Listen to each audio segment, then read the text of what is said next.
Assalamualaikum. Balik lagi dengan saya Muhammad Harnaldi. Dan di sini saya akan melanjutkan review buku Geografi Story di bab 4, yaitu determinisme, posibilisme, dan adaptasi. Nah, jadi manusia dan alam itu selalu memiliki hubungan yang erat. Namun seberapa besar alam memengaruhi kehidupan manusia? Dalam bab ini kita akan membahas 3 konsep besar: determinisme, posibilisme, dan adaptasi. Di konsep ini menjelaskan bagaimana manusia berinteraksi dengan lingkungan dan bagaimana lingkungan memengaruhi perjalanan sejarah. Nah, yang pertama itu determinisme atau alam menentukan manusia. Determinisme adalah pandangan bahwa alam memiliki peran dominan dalam menentukan kehidupan manusia. Penganut determinisme percaya bahwa kondisi alam seperti iklim, topografi, dan sumber daya menentukan bagaimana manusia hidup, berkembang, atau bahkan gagal. Sebagai contoh, peradaban Mesir kuno berkembang di sekitar Sungai Nil yang menjadi sumber air dan kehidupan.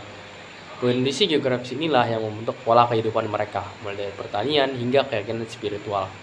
Namun determinisme juga memiliki keterbatasan. Misalnya, masyarakat di Eropa Utara berhasil mengatasi iklim ekstrim dengan teknologi, membuktikan bahwa manusia bisa melawan determinasi alam. Nah, yang kedua adalah posibilisme atau alam menawarkan pilihan bagi manusia. Berbeda dengan determinisme, posibilisme adalah pandangan bahwa alam hanya menyediakan peluang, sementara manusia memiliki kebebasan untuk memilih bagaimana memanfaatkan lingkungan tersebut.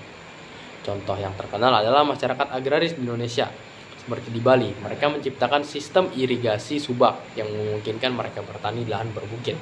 Posibilisme menunjukkan bahwa manusia memiliki kreativitas untuk menyelesaikan diri dengan kondisi alam.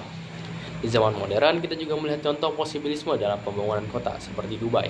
Kota ini tumbuh menjadi pusat ekonomi global meskipun berada di tengah gurun pasir.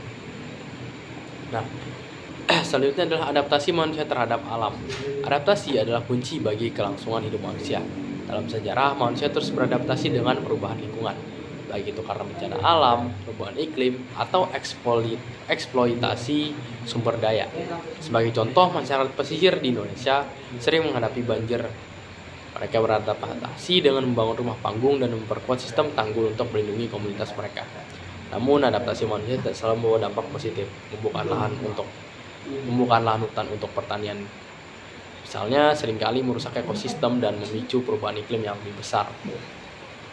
Selanjutnya adalah relevansi ketiga konsep ini dalam kehidupan modern. Nah, ketiga konsep ini tuh determinasi, posibilisme, dan adaptasi tidak hanya berlaku di masa lalu, tapi juga relevan untuk masa kini. Nah, saat ini manusia menghadapi tantangan besar seperti perubahan iklim, urbanisasi, dan eksploitasi sumber daya alam yang tidak berkelanjutan.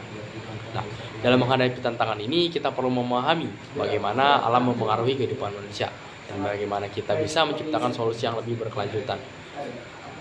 Sebagai contoh, banyak kota di dunia yang mulai menerapkan pendekatan ekologis untuk pembangunan, seperti membangun gedung hemat energi, dan menciptakan ruang hijau yang luas. Nah, mungkin terakhir dari saya, dalam perjalanan sejarah, manusia dan alam selalu berjalan berdampingan. Alam memberikan tantangan, tapi juga peluang. Dengan memahami determinisme, posibilisme, dan adaptasi, kita tidak hanya belajar dari masa lalu, tapi juga mempersiapkan diri untuk masa depan. Mari kita jaga keseimbangan antara manusia dan lingkungan demi kelangsungan hidup generasi mendatang. Mungkin itu saja dari saya. Kurang lebihnya mohon maaf. Wassalamualaikum warahmatullahi wabarakatuh. Dan kita akan lanjut ke bab selanjutnya. Bye.